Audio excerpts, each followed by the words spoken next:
Sunday. I was just sitting over there and I realised, oh look, I'm the only woman on the bill today. I tell you, I feel like your man from the Coors. I don't actually know why there aren't more women doing this, because I believe that the only difference between the sexes is that man is a hunter and woman is a bargain hunter. I realised recently that I love bargains so much, I had to think, if I had to choose between a good ride and a bargain, and I know there's people who aren't familiar with the word ride, it's exactly the same as a shag, only funnier. I know you're confused about the tennis thing now, but don't worry. In a few years it'll all be very clear, Tom. I'll wait for him.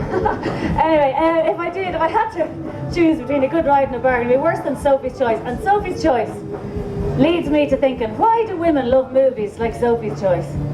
Huh? I will sit up all night watching rubbish. As long as it's shot in soft focus and somebody's dying, I'm happy. Weeping for Ireland. I watched one there recently. I was crying so much I thought I was going to have to be hospitalised after it myself. And my partner came in the middle of it. Partner now. Wouldn't you think we were playing tennis all the time? He came in the middle of it and he said, Jesus, what's wrong with you? And I was like, nothing. And it was one of those really bad movies, you know? Who will love my breast? But if I did have to choose between a good ride and a bargain, it would be a very difficult decision to have to make. Because the pleasure that's to be got from a good bargain is not to be underestimated. I have a little jumper now that I picked up in a charity shop for about £2. And every time I take it out to put it on my back, I think, my God, this jumper doesn't owe me a penny. And God knows there's many the ride I wish I'd been paid for. But you know, the biggest saving in my life is, oh, Tom's off. Yeah, you should stay there because you're going to learn. It's a great introduction to womanhood. It doesn't get better than this. Yeah. The biggest saving in my life at the moment, though, is that I cut my own hair because I can't take the humiliation of going to the hairdressers any longer. I thought, if this wagon comes over with the mirror to show me the back of my head, I'll hit her with it. So I just cut my own fringe one day, and I did such a good job. I just kept going.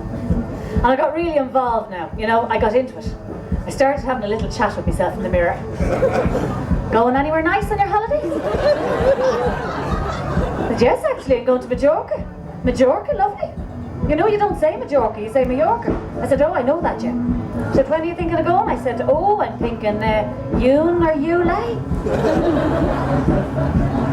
Anyway, I made such a killing from cutting my own hair.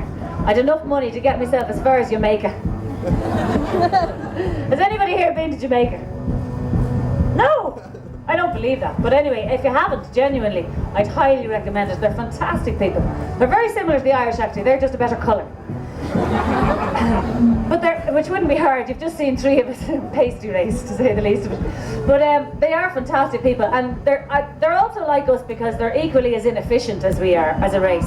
And socially, what we drink, they smoke. So they're very laid back, to say the least of it. But I wasn't prepared for just how laid back they were going to be. So when I was there on the first morning and I ordered me breakfast, and an hour and a half later there was still no sign of it, I said to Gloria, who was the waitress, look it, is there any chance of getting the breakfast? And she said, yeah man, soon come, which was a nice way of saying, chill the head bitch.